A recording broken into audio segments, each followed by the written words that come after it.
Today's reading is Apophis, an entry from the Monster Encyclopedia book series. Dark-colored serpents that are said to carry the power of the nether realm within themselves.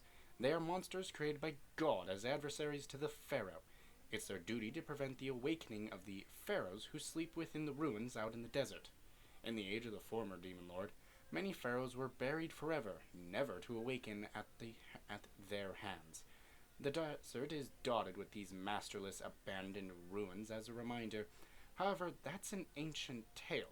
As of the present, their nature has been changed due to the influence of the current demon lord, and they no longer kill pharaohs, although they do still oppose them, possibly for alternate reasons. They have a powerful and peculiar neurotoxin within their body. They bite and inject it into the body of their prey. If the prey is a woman, the poison eats away her entire body with extreme heat and pleasure.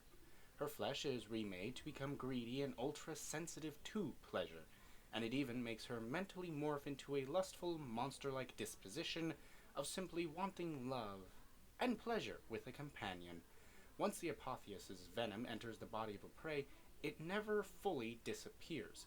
Prey, delirious and entranced by the venom, ends up swearing allegiance to the Apophis and becomes one of her servants. Or his, if there is a male Apophis. Record is indeterminate on this. If the person corrupted by the venom is a monster, then even a monster with a disposition that is warm, timid, serious, emotionless, pure, or stubborn, and that would normally not assault a man will become aggressive and try to straddle and ravage a man on spot. If the venom gets into a human woman, then she'll be reborn as a Lamia through methods unknown, and as an Apophis' loyal servant. She'll seek love and pleasure and begin to attack men. And even in the case when human men are bitten, along with the pleasure and the heat, they'll change into an incubi that will always want to drown in pleasure with monsters and who will make a suitable husband for monsters. They also use this venom to subdue pharaohs and place them under their command without killing them. Corrupted by the venom and reduced to mere monster females, pharaohs will forget all about the affairs of state and other things important to ruling. Instead, they will seek their husbands and seclude themselves in their room with them indefinitely. In that manner, an Apophis becomes the ruler of a kingdom instead of the pharaoh. The entire region around the ruins that were the original kingdom of the pharaoh changes shape into a dark demon realm of everlasting night where the sun never rises.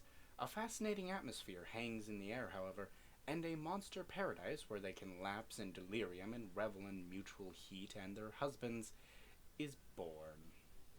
An Apophis who obtained her own kingdom is likely to keep aggressively biting monsters and human women with her venomous fangs to convert them into servants in order to expand the demon realm and make it even more obscene.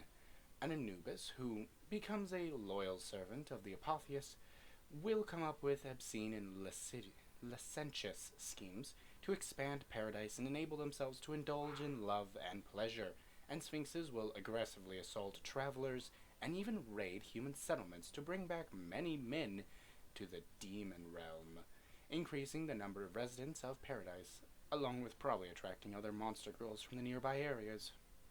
Additionally, they themselves are greedy for love and pleasure in the same way as those corrupted by the venom. And if there's a man who strikes their fancy, they'll pour plenty of venom into him and have sex with him after binding him with their snake body to try and make sure that he's their prisoner in mind and body. They are also monsters, obviously, and they're Lamia's family on top of that, so their attachment to their husband is extremely powerful. Those individuals who find a husband before attacking a pharaoh, which was supposed to be their entire reason for existing, completely lose interest in that task.